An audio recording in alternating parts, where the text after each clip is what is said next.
here. What's up, everybody? It's your favorite Simple Sunday's favorite nerd, and today we are looking at an upgrade kit that was sent to me by Printformers, which you can find on Facebook, because a guy that runs it named Marcin, he prints this stuff from home, I believe, on a 3D printer.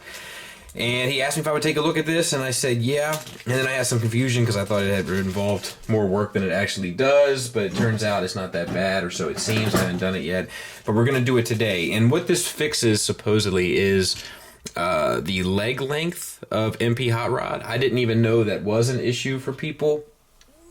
And there's a size comparison with him next to Prowl, just for the sake of looking at it. And here are the parts. Now, this is basically two color options, it seems, whether you want a darker orange or a brighter orange. And I will choose whichever seems to be most in line with the upper thigh. And this definitely has, I'm not sure how much 3D printed stuff you guys have seen or looked at, but there is a small line element to it. 3D printing is very interesting to me. I'm not sure if you're gonna be able to see. I don't know if you're gonna be able to make that out or not, but there's like small little lines, and I'm guessing that's part of the 3D printing process. It's very interesting to talk about and think about, and it's exciting, I think, to where this could go. But so you got these. They come in a kit. You get two of these, or two of these, and then all these armatures. And this is for transformation. And he prints them at home. They feel like decent quality stuff, but it does feel rough. Like, it doesn't feel like a smooth plastic. Just something to think about if his height is a big deal to you. And we'll take it apart and we'll put it on. We'll see how difficult it is. So the first thing you have to do is a little bit of prep work. And that's just take the knee, grab it by the joint. You want the smaller hinge to go in, and then just twist and make sure it finds the groove there so that it looks like this. We'll do that one more time. Almost did it backwards. Just one of those things you want to stay oriented on. There. So that's done.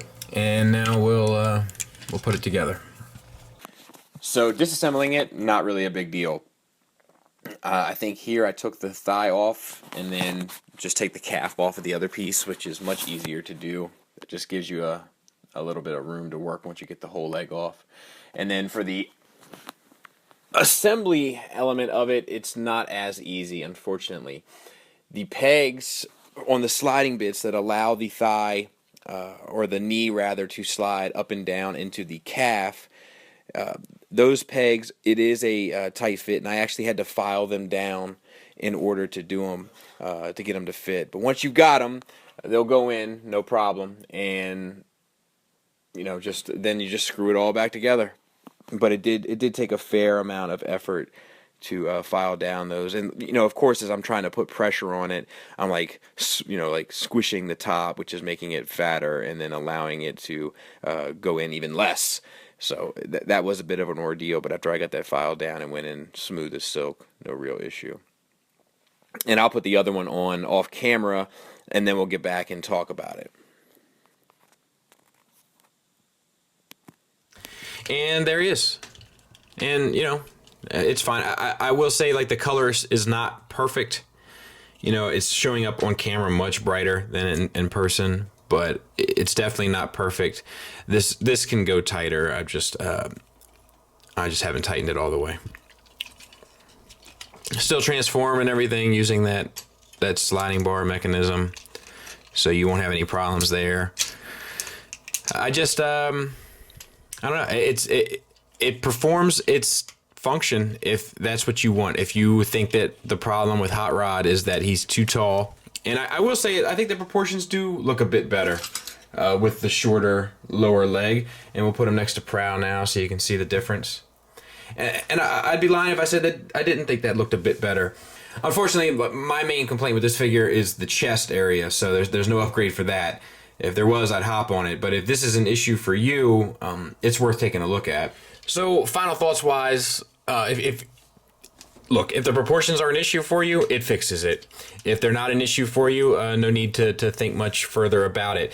If you're interested in, he does have some cool stuff. There's this one thing that kind of is like a different head for the red Bumblebee to give it more of a cliff jumper look. That would be something I'd definitely be interested in taking a look at. I'd have to get the red Bumblebee then, though, I guess. But ultimately, he is working on some cool stuff. He is a member of the community, and he's trying to be proactive. He's trying to create, and I respect anybody that's trying to create. So if you want, you can find him on Facebook. Just search Printformers. And these kits, he has to ship them internationally. They run anywhere probably from $10 to $15. He also included for me these Brainstorm guns for the Titan Returns. I don't have that figure, but he included them.